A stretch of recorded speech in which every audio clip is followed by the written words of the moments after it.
Nailers. Love them when they work. Hate them when they break.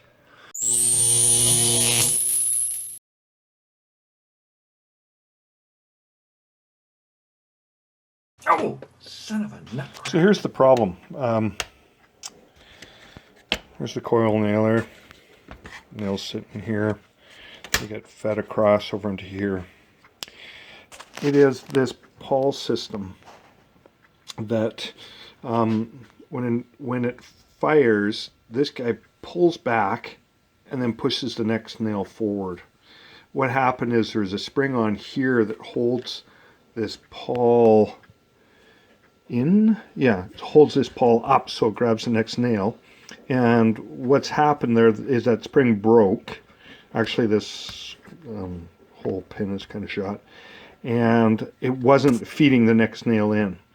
So the idea is that I've got to remove that pawl off of there and put the new pin in with the proper spring. And where have I got those? They're right here. Yeah. So I ordered a pin for this other part here.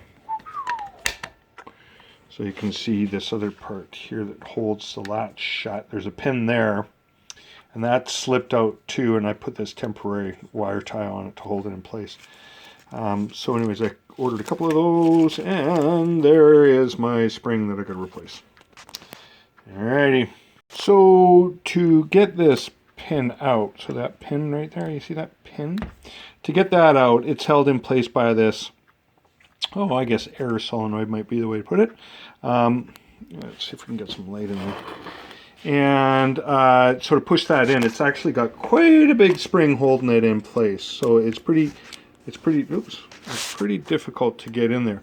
However, that little solenoid comes off. It's just a simple. Let's see if we can get some nice light in there. You can kind of see it. It's just a snap ring. So we'll pull that off. We'll pull out the spring. That way I can push the plunger back, and then I can work on it in comfort. See if there's a better picture here. Yeah, you see this is quite stiff here. Like it's a pretty hefty spring. I'll show you once I got it out. So here I've got the spring removed, and I'll show you all that gear right now.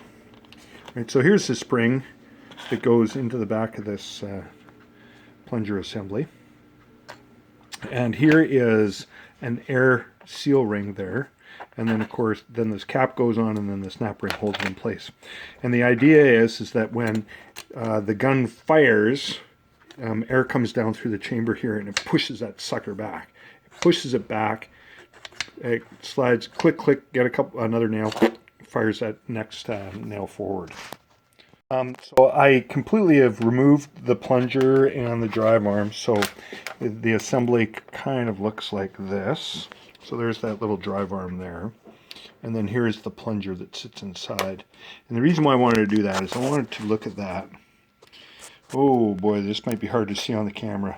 But you can see right down inside there. Doesn't help a bit. Maybe this might be a bit better. Just some contrast. There's a little hole right there. Maybe about, I don't know, 3 or 4 millimeters in diameter, 1/8 of an inch. And that's what happens when this guy fires. That air comes firing into there. It pushes this plunger up. It has a little seal right there that ensures that air seals. And then that's what causes that pawl, the nail feed pawl, to be able to do that. Feed the next nail in. There we go. All right. Time to clean it up and put that spring back on and get her back together. Oh my. Installation of the return spring was very easy. So it was just simply to put the spring, just sits very nicely into these 2 sockets, one at the top here and one at the bottom. You can't really see the bottom one. And then it rests against there.